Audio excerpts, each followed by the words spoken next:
주의 말씀을 의지하여 깊은 곳에 금을 던져 오늘 그가 놀라운 일을 이루시는 것 보라. 주의 말씀을 의지하여. 예, 오늘도 좋은 날입니다. 주 안에서 여러분 행복한 한 날이 되시길 바라겠습니다. 요즘 여러분들과 더불어 성경 속으로 배낭 하나 짊어지고 여행을 떠나는 거 참 기분 좋은 일인데요. 오늘도 여러분에게 기쁨도 있고 행복도 있고 감사도 있는 그런 시간들이 됐으면 좋겠습니다. 특별히 오늘은 제35강 성경의 땅으로 떠나는 배낭 여행 5편이 되겠는데요. 오늘 주제는 통일왕국 이스라엘의 주요 무대입니다. 그 가운데 원이 되겠어요.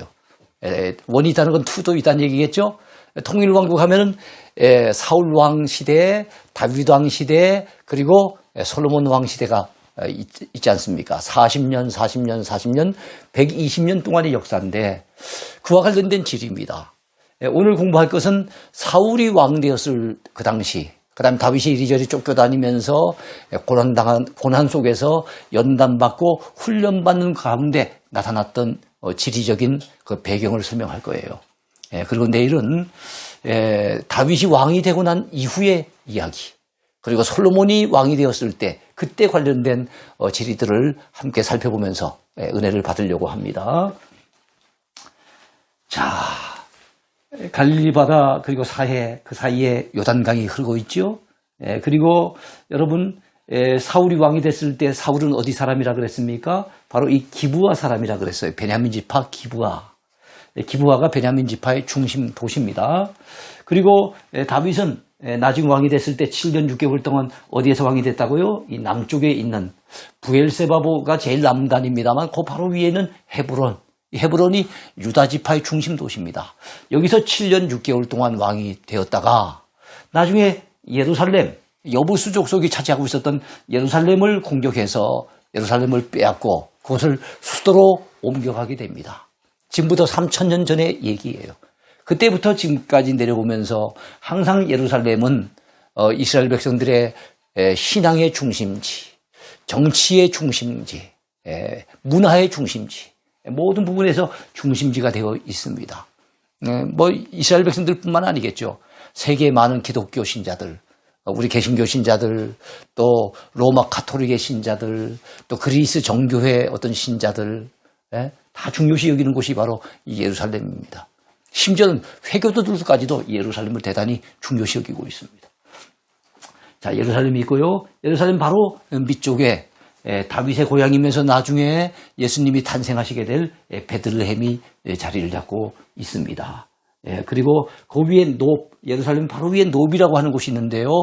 바로 이 노브 땅에 85명의 제사장이 사울 왕에 의해서 무참히 죽임을 당해요. 왜냐하면 아히멜렉 제사장이 다윗에게 진설병이라고 해서 그 제사장들만 먹을 수 있는 그 떡을 다윗과 그 따르는 무리들이 너무 배고픈 것을 알고 내어줬단 말이에요. 그 바람에 억울하게 죽임을 당했던 곳이 노비입니다. 노보다 조금 위가 이제 기브아 사울의 고향이고요. 그 다음에 기브아에서 왼편으로 조금 가다 보면 거기 미스바가 있습니다. 사무엘이 미스바 대성회, 정말 큰 회개 운동을 일으켰던 굉장히 영적으로 중요한 곳이죠. 그 다음 미스바에서 오른쪽으로 좀 올라가다 보면은 실로가 있어서 솔로몬이 성전을 건축하기 전에 여호와 하나님의 성막이 오랫동안 머물렀던 곳, 바로 실로입니다. 실로. 그리고 쭉 더 올라가면 길보아 산이 있어요. 길보아 산이 있는데 이 길보아 산은 사울 왕이 마지막 전사할 당시에 자기 세 아들과 함께 전쟁에서 블레셋에 패하여 전사하지 않습니까? 그것이 바로 이 길보아 산이에요. 그리고 조금 더 길보아 산에서 올라가다가 왼쪽에 있으면은 요게 수넴 여인 아비삭이라고 있습니다. 다윗 왕이 늙었을 때 다윗 왕의 품에 안겨서 다윗 왕의 몸을 따뜻하게 해주었던 여인, 바로 수넴 여자입니다. 물론 이 수넴 여인은 엘리사 선지자에 의해서 그 수넴 여인의 아들이 살아나는 이런 일들도 있었죠.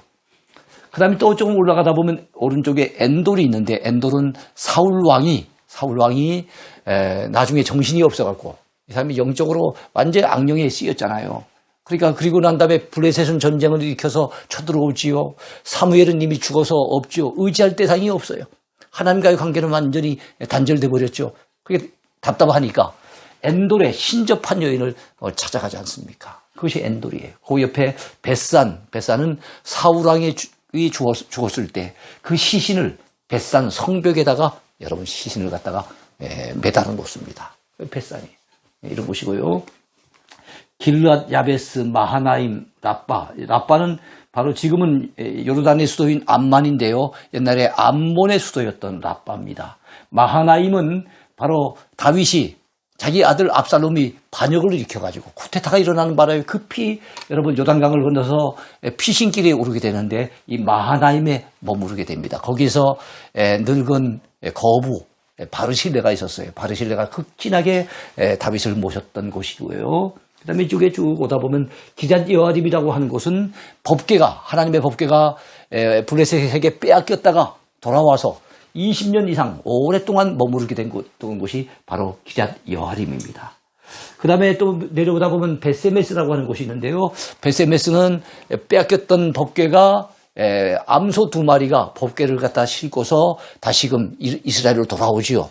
돌아온 암소를 잡아서 번제로 갖다가 제물로 드리죠. 그랬던 곳이 바로 어딘가 하면 벳세메스입니다. 벳세메스 길. 자, 그 다음에 여러분 베들레헴은 다윗의 고향, 또 예수님의 탄생지. 그 다음에 조금 가다 보면 아둘람은 아둘람 동굴이라 그래가지고 다윗이 그 따르는 400여 명과 더불어서 한동안 숨어 지내던 피신처. 아둘람이죠. 그 다음에 에그론, 그 다음에 가드, 아스돗, 아스글론, 가사, 이런 곳은 어디예요? 블레셋의 5도시. 블레셋을 대표하는 가장 중심적인 5도시를 얘기하고요. 아벡 전투가 있었던 곳인데 이 아벡 전투에서 이스라엘 백성들이 블레셋에게 피합니다. 그때 엘리 제사장의 2 아들이었던 홈리와 비느하스가 전사한. 그러면서 이곳에서 뭘 빼앗깁니까? 법궤를 메고 나갔다. 그거 메고 나가면 승리할 줄로 메고 나갔다가 법궤를 빼앗겼던 전투, 아벡 전투입니다. 아벡 전투. 예. 엘라 골짜기는 골리앗을 쓰러뜨렸던 소년 다윗이 물맷돌을 던져서 골리앗을 쓰러뜨릴 때 그 전투. 그게 엘라 골짜기의 전투예요. 예? 그 정도 여러분들이 보시면서 엔게디는 사해 근처에 있는 동네인데요. 여기 동굴이 많아요. 동굴. 이곳 역시도 다윗이 그 무리들과 다른 무리들과 함께 피신했던 곳인데 엔게디 동굴 속에 사울 왕이 용변을 보러 들어왔다가 그야말로 다윗이 사울을 죽일 수 있는 절호의 기회를 만났음에도 하나님이 참 기름 부어 세우신 왕을 내가 해야만 안 된다라고 하는 그 분명한 원칙을 가지고 있어서 살려주었던 그것이 바로 엔게디이고요. 그 정도 여러분이 참고적으로 아시면서 우리 강의해 나가도록 하겠습니다. 첫 번째, 하나님의 성막을 모셨던 실로, 아까 말씀드렸죠? 실로에 하나님의 성막이 있었는데 엘리가 제사장으로 이곳에서 일하고 있을 때 이때 기도하기 위해서 찾아온 한 여인이 있어요. 아들을 낳지 못하여 분나라고 하는 여인 때문에 늘 마음에 상처를 입고 괴로워하던 한 여인이 자기 마음을 통하면서 하나님 앞에 기도해서 결국엔 아들을 얻게 되지요. 그 여인의 이름이 누굽니까? 한나입니다. 그 얻은 아들이 바로 사무엘이에요. 내가 하나님께 그를 구했다 이런 뜻이에요. 하나님께 그 아들을 구했는데 하나님이 주셔서 이름을 사무엘이라고 지었습니다. 자, 이곳이 바로 실로입니다. 실로 들어가는 입구고요. 이거 실로에서 찍은 사진입니다. 실로에 유적이 있는 곳에서 우리가 둘러앉아서 가이드로부터 설명을 듣고 있습니다. 자, 법궤를 빼앗겼던 아벡 전투를 보겠습니다. 아벡 전투. 자, 블레셋의 침공 때 언약궤를 빼앗기고 이스라엘의 3만 명의 보병이 그야말로 블레셋 앞에 엎드려져서 전사를 하게 돼요. 큰 패배를 안게 됩니다. 무엇보다도 이스라엘 역사 속에 법궤를 빼앗긴 적이 없었잖아요. 부대가 예를 들면 군기를 빼앗김보다도 이스라엘 백성들이 하나님이 함께 하시는 임재 상징인 이 법궤를 빼앗겼다는 것, 이건 참 그동안 역사 속에 없었던 너무나도 수치스러운 일이었어요. 충격적인 일이죠. 그 당시 엘리의 2 아들인 홈리와 비느하스도 죽게 됩니다. 어떤 분은 이 비누하우스를 비닐하우스 이렇게 해갖고 잘못 기억하는 분도 있더라고요. 자, 빼앗겼던 이 법궤의 모습이에요. 법궤는 안팎을 갖다 이렇게 금으로 다 칠을 했습니다. 원래 그 안에 나무는 뭡니까? 시띠나무라고 해서 광야에서 구할 수 있는 어떻게 보면 유일한 나무일 수 있어요. 광야 가운데서 신의 광야 가운데서 이걸 만들었기 때문에 그 당시에 그 나무 외에는 아마 발견할 나무가 없었던 것 같아요. 시띠 나무. 그리고 그 나무를 갖다가 우리 한국말로 한자식으로 표현한다면 조광목 이렇게도 얘기를 합니다. 자, 비누하스의 처가 아들을 낳다가 죽어가면서 아들의 이름을 뭐라고 짓습니까? 이가봇. 아까 엘리의 두 아들이 죽었다 그랬죠? 그 가운데 홈리와 비느하스예요. 홈리, 비느하스. 자, 비닐하우스가 아닙니다. 자, 비느하스인데 이 비느하스의 처가 죽어가면서 아들을 낳은 거예요. 그러면서 그 이름을 자기가 죽으면서 뭐라고 한가 하면 이가봇. 이스라엘에서 영광이 떠났다. 이런 뜻이에요. 이스라엘에서 영광이 떠났다. 자기가 느끼는 거예요. 응? 자기 남편이 나가서 전사했고 법궤도 빼앗기고 시아버지도 충격을 받아가지고 그야말로 의자에 앉아있던 98세의 노인이 쓰러져가지고 다시 일어나지 못하고 엘리 제사장도 죽고 이런 상황 속에 자식을 낳으면서 이야 이젠 이스라엘에서 영광이 떠나버렸구나. 여기서 말씀하는 영광은 하나님의 영광이겠죠. 여러분 하나님의 영광이 그곳에 머무를 때 사람들이 감히 법궤를 어찌하지 못하고 하나님의 영광이 머무를 때 감히 하나님의 성전을 어찌하지 못하지만 여러분 하나님의 영광이 떠나면 법궤도 빼앗기고 하나님의 영광이 떠나면은요 성전도 무너질 수 있다는 거 우리는 이스라엘의 역사를 통해서 배울 수 있어요. 그래서 우리도 여러분 사울에게서 하나님의 영이 사울에게 함께 할 때 나가서 전쟁에서 승리하고 그러지 않았습니까?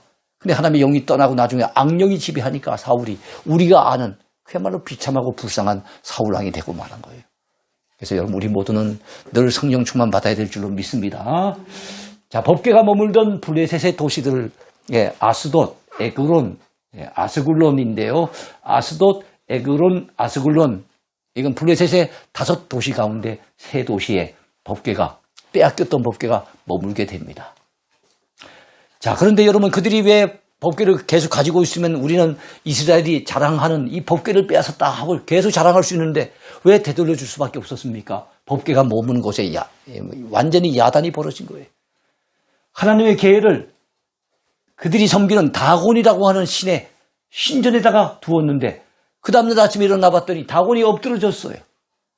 얼굴도 깨지고 두 손목도 끊어지고 다곤이 완전히 절단 나버린 거예요.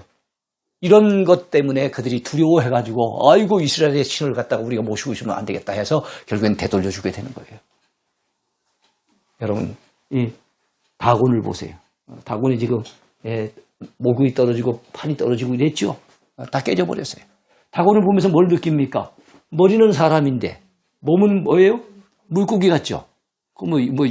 뭐 인어공주도 아니고 말입니다. 이거 분명히 남자 형상인데 공주는 아닐 테고 그죠?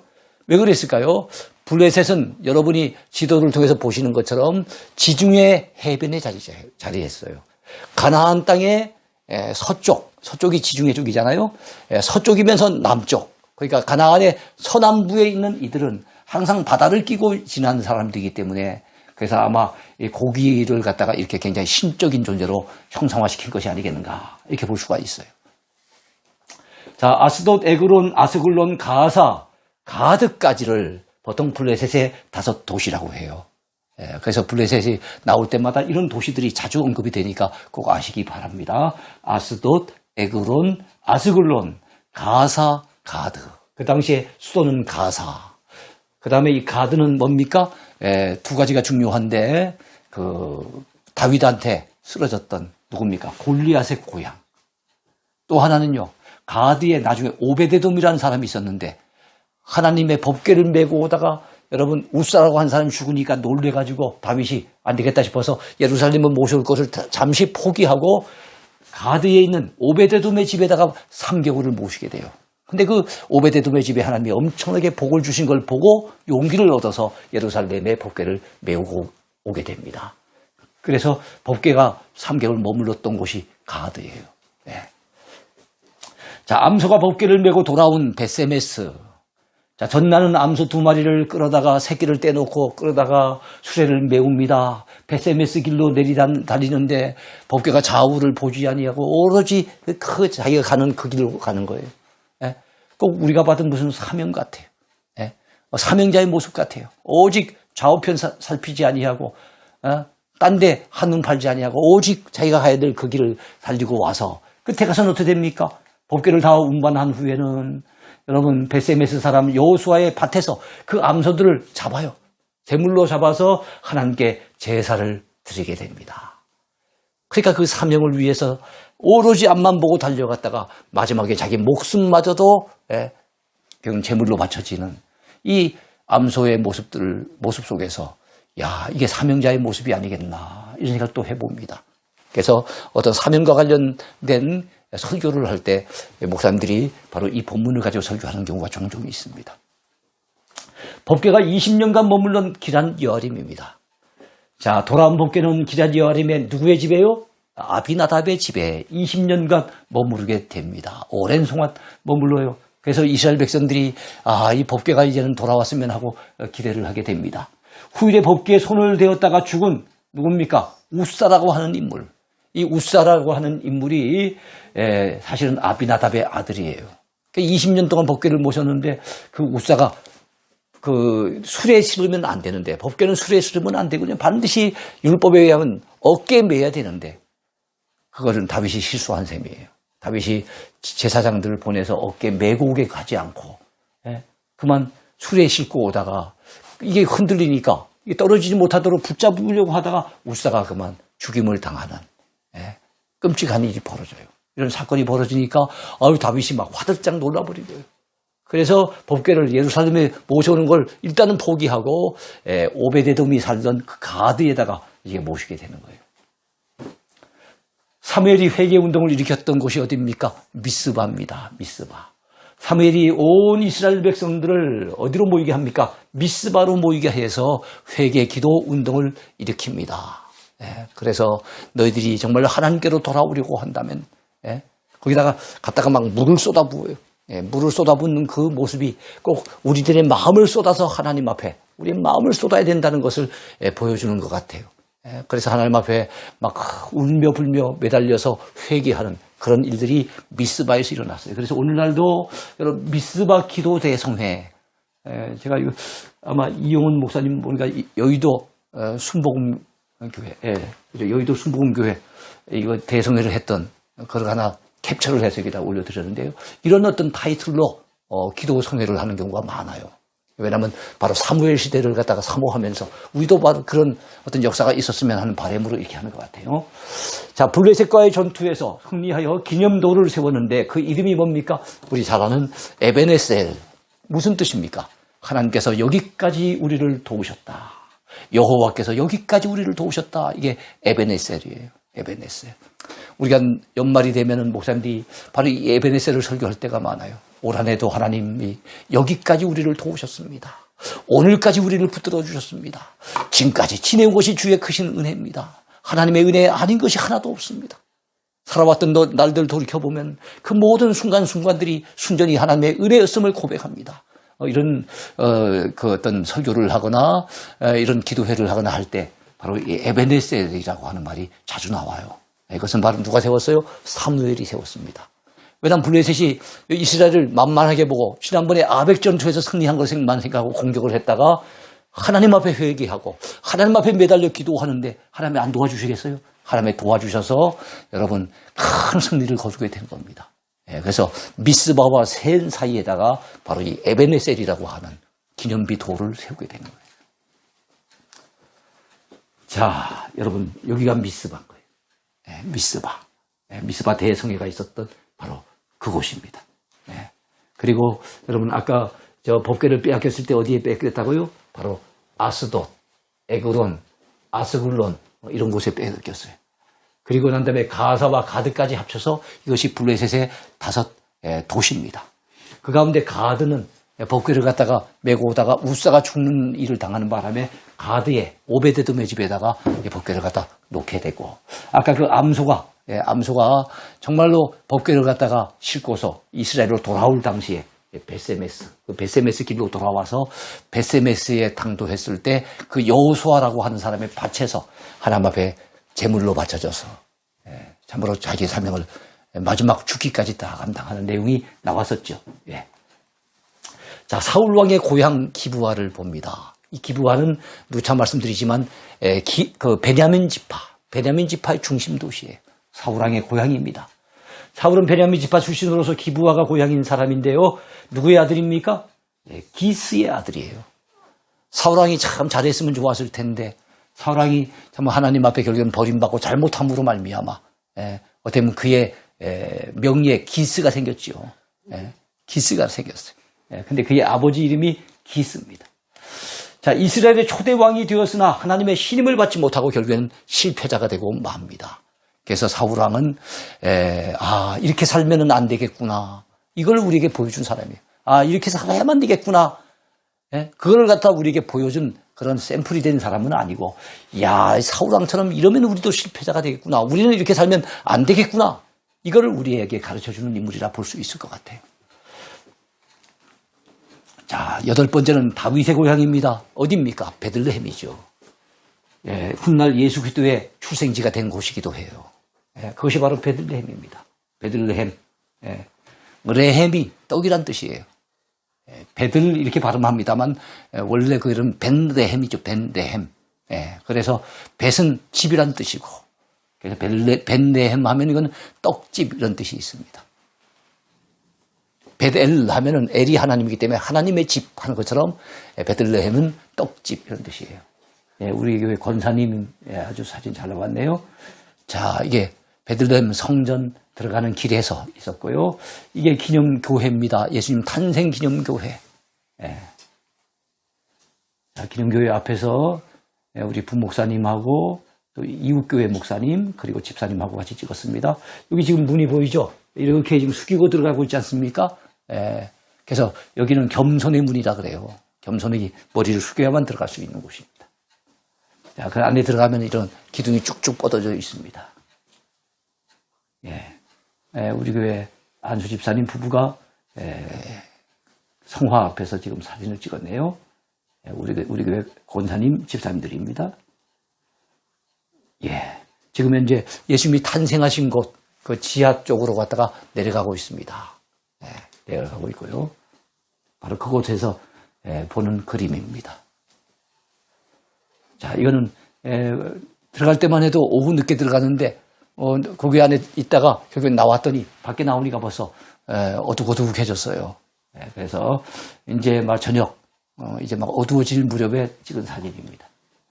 다윗은 2세 8아들 가운데 말째 아들로서 이스라엘의 2대 왕이 되었고 하나님의 마음에 맞는 성군이 되었어요.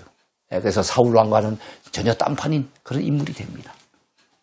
다윗이 골리앗을 쓰러뜨린 곳이 어디예요? 엘라 골짜기. 물맷돌 5개를 준비해 나섰던 그곳. 사울 왕이 주는 갑옷을 입었더니 너무 커서 못 입는 거예요. 칼을 들고 나가려니 무거워서 못 들고 나가요. 그러니까 오로지 자기가 평소 자기에게 익숙했던 그 물맷돌 들고 나가서 승리했던 바로 이 다윗입니다. 그것이 바로 엘라 골짜기예요. 다윗은 이 엘라 골짜기에서 물맷돌을 가지고 가드 사람, 어디 사람이요? 골리앗 하면 가드 사람이에요. 가드 사람 골리앗을 쓰러뜨립니다. 그 당시 골리앗의 키는 6규빗 한 뼘이나 됐는데요. 이걸 갖다 요즘으로 따져봤을 때는 약 어떻게 되면 3m 정도, 3m 정도 됩니다. 한 규빗은 손끝에서부터 팔꿈치 끝에까지예요. 그래서 45cm를 보통 보는데 키 큰 사람한테는 이게 한 50cm도 되겠죠. 만약 이게 50cm로 친다면 3m 이상이 됩니다. 근데 이걸 45cm하고 한 뼘을 해봤더니 약 290에서 3m 정도가 되는 거예요. 자, 아히멜렉에게 진설병을 전달받은 놉이라고 한 곳이에요. 자, 다윗이 사울왕을 피해 제사장들이 사는 놉 땅에 갔을 때 그곳에서는 대제사장 누가 있었습니까? 아히멜렉이 있었어요. 이 사람의 아들은 나중에 아비아달이라고 하는 다윗 왕 시대에 두 제사장이 있었어요. 한 사람은 사독이라는 사람이 있었고 한 사람은 아비아달이라는 사람이 있었어요. 이 아비아달의 아버지입니다. 이 아히멜렉이 배고픈 다윗과 그 일행들을 위해서 뭘 내놓습니까? 제사장들만이 먹을 수 있는 거룩한 떡. 이게 뭐예요? 진설병을 내놓습니다. 진설병은 하나님 앞에, 하나님 그 당시에는 성전이 없을 때니까 성막 앞에 항상 진열해 놓는 그 떡을 얘기하는 거예요. 자, 아히멜렉은 그동안 보관해 두었던 골리앗의 칼을 다윗에게 내줍니다. 그 당시 물맷돌로 갖다 던져서 골리앗을 쓰러뜨렸지만 골리앗의 칼을 빼가지고 골리앗을 갖다 목을 베지요. 그리고 큰 승리를 거두게 되는데 그때 빼앗았던 그 골리앗의 칼을 바로 이 높당 제사장들이 거기 잘 간직하고 있었던 거예요. 그래서 지금 쫓기는 신세가 되는 다윗에게 칼이 필요한 줄로 알고 이 칼을 내놓습니다. 그날 이후로 다윗은 블레셋 왕, 가드 왕 누구에게로 갑니까? 아기스에게로 망명을 가게 됩니다. 아기스. 아기스예요. 아이들이 사용하는 뭡니까? 기저귀. 기저귀는 하기스라고 하는 기저귀가 있는 것 같더라고요. 비슷해요. 아기스. 사람 이름입니다. 블레셋 왕. 다윗 왕이 되기 전에 다윗이 망명 갔을 때 원수의 나라인 블레셋에 망명 갈 수밖에 없었어요. 왜요? 사울이 늘 쫓아오니까 3,000명의 군대를 이끌고 이잡듯이 온 나라를 뒤지니까 이것저것 굴에서 피하기도 하고 광야에서 피하기도 하고 했지만 나중에 한계를 느껴서 결국엔 블레셋으로 넘어가게 됩니다. 사울 왕은 에돔 사람 도획을 시켜서 높 땅에 있는 제사장 85명 다윗을 도와줬다고, 다윗에게 먹을 것을 내줬다고, 여러분, 그리고 칼을 내줬다고 그래가지고 사람을 시켜가지고 85명을 죽입니다. 제사장들, 하나님의 종들을 죽이는 거예요. 무참하게. 사울 왕이 행했던 아주 큰 범죄 중에 하나입니다. 자, 다윗의 피난처 아둘람 동굴을 한번 살펴봅시다. 다윗이 사울 왕의 칼날을 피해서 아둘람 동굴에 있을 때에 환난당한 자, 빚진 자, 마음이 원통한 자 몇 명이 모여듭니까? 약 400여 명. 나중에 조금 지나면 이제 이것이 600명으로 늘어납니다만 초기에는 한 400여 명의 사람들이 그에게 모여들었어요. 이 사람들이 나중에 정말 다윗에게 힘이 되는 다윗의 좋은 동력자들입니다. 자, 이제 또 지도를 다시 한번 볼까요? 지도를 매번마다 지도를 볼 수는 없어가지고 초반에 넣고 또 중간중간에 한 번씩 넣고 또 마지막에 넣고 그래 놨습니다. 자, 지금 현재 이 높당, 여기에서 제사장 85명을 사울이 도액이라고 하는 그 에돔 사람을 시켰어요. 이 도액이 그 당시에 사울 왕의 목자장이었어요. 목자들을 갖다 다스리는 목자장이었는데 그 사람을 시켜가지고 높당의 제사장들을 무참하게 죽입니다. 자, 그리고 여기가 미스바, 아까 미스바 대성회가 열렸던 바로 그곳입니다. 사울 왕을 살려준 엔게디 동굴과 하길라산 길가를 한번 볼까요? 참 조금 전에 아둘람 동굴을 좀 봤으면 좋겠어요. 여러분, 우리가 요 아둘람이라고 하는 곳이 있죠. 여기 블레셋에서 비교적 가깝습니다. 이 동굴에 피해 있을 때 400여 명의 사람들이 모여들었던 겁니다. 그 다음에 이번에는 엔게디 동굴에 또 피신을 가게 되는데 사해 근처에 있는 곳입니다. 엔게디. 사울 왕을 살려준 엔게디 동굴과 하길라산 길가. 자, 다윗이 엔게디 광야의 어느 굴에 있을 때에 용변을 보러 들어온 사울 왕의 겉옷자락. 주변 사람들은 다 죽이자고 합니다. 그러나 이 증거를 남기기 위해서 겉옷자락만 베고 그것마저도 나중에 다윗은 그것마저 내가 잘못했구나 싶어서 후회를 하기도 해요. 그 정도로 이 다윗은 참 된 사람이에요. 하나님이 세우신 왕, 비록 나를 죽이려고 하는 원수 같은 사람이지만 하나님이 기름 부어 세우신 그 왕을 내가 손을 대는 것, 이건 하나님이 원하는 것이 아니다 라고 하는 분명한 기준이 있었어요. 하나님께서 기름 부어 세운 상을 내가 해치면 안 된다 라고 그는 생각을 한 겁니다. 자, 바로 이곳이 어디겠습니까? 이 엔게디, 엔게디 동굴이 있는 그 엔게디 사해 근처입니다. 자, 다윗이 하길라산 길가에서, 자, 이번엔 하길라산이라고 하는 그 산 길가에서 밤에 사울 왕이 평소에 3,000명의 군대를 데리고 다녀요. 이 3,000명은 뭔가 하면 무슨 나라에 큰 전쟁이 있을 때 일어나는 그 군대로서는 좀 수가 적죠. 근데 다윗이라고 하는 한 사람 붙잡겠다고 3,000명의 특별 군사를 동원한 거예요. 이 사람 데리고 다니는데 밤에 이 3,000명 병사들과 함께 진을 치고 잠을 자고 있었는데 마침 다윗 일행이 그리로 지나갔었어요. 그래서 사울이 잠자고 있는 장막 안에 들어가서 얼마든지 사울을 죽일 수도 있었는데 잠자는 사울왕의 옆에 있는 뭘 놨습니까? 창과 물병만 취하고 그를 살려줍니다. 그러니까 사울왕을 죽일 기회가 그 절호의 찬스가 2번이나 있었어요. 그러니까 옆에 따르는 있는 무리들은 이 기회가 하나님이 주신 기회입니다 그러면서 막 죽이자고 하는데도 불구하고 2번이나 다윗은 살려줘요. 그러니까 이 사실을 나중에 사울왕이 알게 되죠. 그래서 내 아들 다윗아, 내가 큰 승리를 거둘지로다. 그러면서 여러분 이 사울왕이 다윗에 대해서 대단히 고마워하는 그런 표현을 또 하기도 해요. 이럴 때만 해도 정신이 좀 돌아오는데 그러나 정신이 또 악령에 의해서 헷가닥할 때는 또 다윗을 죽이려고 그렇게 달려듭니다. 자, 블레셋 망명시 다윗이 살았던 시글락입니다. 시글락은 블레셋 땅이에요. 그런데 블레셋의 외곽 지역, 그러니까 이스라엘과 블레셋의 국경 지역에 있는 곳인데 그곳에 그 시글락을 갖다가 다윗과 따르는 일행들을 위해서 살 수 있도록 성읍으로 내어줍니다. 어디를요? 시글락. 그래서 다윗은 그곳에서 얼마 동안 머무릅니까? 블레셋에서 1년 4개월, 적지 않은 기간 동안 머무르게 돼요. 그런데 거기서 위기를 당했을 때 꼭 그 무슨 미친 척하면서 정말 연기를 하면서 겨우 살아나는 이런 상황도 있었고 어제는 블레셋에 있는 동안도 편치는 못했어요. 훗날 다윗이 왕이 된 후에 시글락은 이스라엘에 편입이 됩니다. 그리고 블레셋 사람 그 장군 누굽니까? 그 골리앗 장군의 고향이었던 가드, 그것도 편입이 돼요. 그래서 거기에 오베데돔이라는 사람이 살고 있었는데 거기에 법궤가 3개월 동안 머물지 않습니까?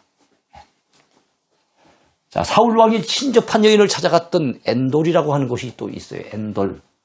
사울 왕은 블레셋의 침공을 앞두고 답답합니다. 답이 하나만 있어야만 마음이 편한데 답이 2개 보일 때는 진짜 이게 도대체 어떤 게 답인지 답답하겠죠. 그러니까 답이 2개로 보이는 것 같은 느낌이 들죠. 그래 참 블레셋이 침공을 했는데 어찌 해들든지 답이 잘 보이지 않아요. 너무나 답답해가지고 엔돌에 신접한 여인을 찾아가는 거예요. 이것도 그 사울 왕이 행했던 아주 중대한 범죄 중에 하나입니다. 자, 죽은 사무엘을 불러달라고 요구를 하는 그 사울 왕을 우리는 엿볼 수가 있어요. 자, 그 다음에 이번에는 사울 왕이 전사한 길보아 산도 보겠습니다. 자, 사울 왕이 결국에는 전사를 해요. 죽게 됩니다. 사울 왕은 블레셋과의 전투에서 죽게 되는데 그의 세 아들과 함께 죽게 됩니다. 세 아들 가운데는 다윗을 도와주던 다윗의 절친 요나단도 포함이 되어 있어요. 다윗과 요나단 우리 찬양팀도 있지 않습니까? 다윗하고 요나단은 정말 절친이거든요. 그 다음에 아비나답도 죽고 말기수아도 죽고 이스보셋이라고 하는 아들이 나중에 살아남아서 그 사울왕의 뒤를 이어서 잠시 이스라엘의 왕으로 다윗하고 더불어서 이스라엘의 한때 왕이 2명이었던 그런 때가 있었어요. 그렇지만 나머지 아들들은 다 죽게 되는데 그것이 어디라고요? 바로 길보아산이에요. 길보아산. 지금 길보아산의 모습입니다. 자, 사울왕의 시신을 가져와 장사 지냅니다. 누가 장사 지내줍니까? 길르앗 야베스 주민들이 장사를 지내줘요. 자, 블레셋 사람들은 사울의 시체를 벳산 성벽에다 못을 박습니다. 그러면서 자기들의 승리를 갖다가 자랑하죠. 그러니 한때 왕이었던 40년 동안 이스라엘의 왕이었던 사람이 그 성벽에 시신이 매달려 있으니 얼마나 부끄러운 일입니까? 얼마나 비참한 일입니까? 그랬을 때 아무도 돌봐주지 않는데 길르앗 야베스, 여러분 요단강 건너 동편에 있는 길르앗 야베스 주민들이 그 벳산 성벽에 찾아가 가지고 사울의 시신을 거둡니다. 그래서 사울의 시신을 갖다가 불태우고 그리고 난 다음에 나중에 그 뼈를 갖다가 묻어주는 거예요. 그렇다면 왜 길르앗 야베스 사람들은 이 벳산이라고 하는 것은 현재 이스라엘과 요르단의 국경지대거든요. 그런데 왜 길르앗 야베스 사람들이 이곳까지 벳산까지 찾아와서 그 사울의 시신을 갖다 거두어 주었을까요? 그건 좀 이따 설명을 합니다. 자, 먼저 지금 이게 국경 지역이에요. 그러니까 이스라엘에서 요르단으로 넘어갈 때 이 국경을 통과해야 돼요. 이 지역이 바로 벳산입니다. 이 벳산 지역이 옛날에 바로 사울왕의 시신을 그 성벽에 매달아 놓았던 바로 그곳이에요. 자, 길르앗 야베스 주민들이 사울왕의 시체를 불사르고 뼈를 가져다가 에셀나무 아래에 장사를 지내주는데, 그리고 7일 동안 금식하면서 슬퍼합니다. 왜 그랬을까요? 과거 암몬의 침공 때 입은 은혜 때문이에요. 여러분, 암몬, 길르앗 야베스는 요단강 동편이라 그랬어요. 그러니까 어디 가깝습니까? 자연스럽게 그 암몬 지역에 가까워요. 그래서 암몬 그 당시에 왕이 나하스라고 하는 왕이 있었는데 길르앗 야베스를 침공한 거예요. 그때 길르앗 야베스는 우리는 저 암몬을 당해낼 수 없다고 생각을 하고 화친을 청합니다. 우리 화친 맺읍시다. 그러면 우리가 당신을 섬기겠습니다. 그러면서 전쟁은 하지 맙시다. 그러는데 너희들의 두 눈을 다 뽑기 전에는 내가 절대로 약조하지 않겠다. 언약하지 않겠다라고 하면서 여러분 정말로 길르앗 야베스 주민들을 치려고 할 때 길르앗 야베스 주민들이 7일간의 말미를 달라고 하면서 그때 누구에게 도움을 청합니까? 바로 사울왕에게 도움을 청해요. 그때 사울왕이 나서서 여러분 암몬을 치고 사울왕이 승리를 거두면서 야베스 주민들이 평화를 되찾은 그런 일이 있는 거예요. 사울왕의 초기예요. 이게 수십 년 전 얘기입니다. 그런데도 야베스 주민들은 그때 그 고마움을 잊지 못하고 사울왕이 죽은 것을 안타까워하면서 사울왕이 죽은 그 시신을 아무도 거들떠보지 않은 그 시신을 갖다가 걷어주는 이 참 길르앗 야베스 주민들 은혜를 잊지 않는 그런 사람들이죠. 요즘 배은망당한 사람들이 얼마나 많습니까? 그래서 참 원수는 돌에 새기고 그리고 은혜는 물에 새긴다고 하지 않습니까? 그러니까 참 이 은혜는 세월이 흐르면 다 흘러가는 물처럼 다 잊혀지기가 쉬운 법인데 이 사람들은 그 은혜를 잊지 않았던 거예요. 여러분 정승이 죽으면은 정승의 개가 죽으면은 사람들이 막 북적북적거린답니다. 근데 정승이 죽으면 그 집이 한가하대요. 왜 그러겠습니까? 정승의 개가 죽으면 찾아보면서 안타깝다고 이러면은 정승한테 잘 보일 수 있는데 정승이 죽게 되면 이제는 내가 덕볼 일이 없으니까 정승 죽은 다음에는 한가하다는 거예요, 그 집이. 이게 사람의 일반적인 생각들이에요. 아주 참 얄팍한 그런 마음들이거든요. 근데 여러분 수십 년 전에 고마웠던 일인데 사울왕이 죽었는데 이제는 권력을 잃어버리고 죽었으니 이제는 그렇게 뭐 챙겨주지 않아도 자기한테는 뭐 이득이 생기고 뭐 이런 건 아무것도 없는 거예요. 그런데도 참 그 은혜를 잊지 않은 길르앗 야베스 주민들, 참 우리가 본받을 만한 부분이 있다고 봅니다. 자, 그리고 바로 그의 시신을 거두어서 불태워가지고 그 뼈를 이 에셀나무, 아주 풍성하네요. 이 에셀나무 아래에다가 그 장사 지내줍니다. 자, 이게 벳산 성벽이 있었던 곳.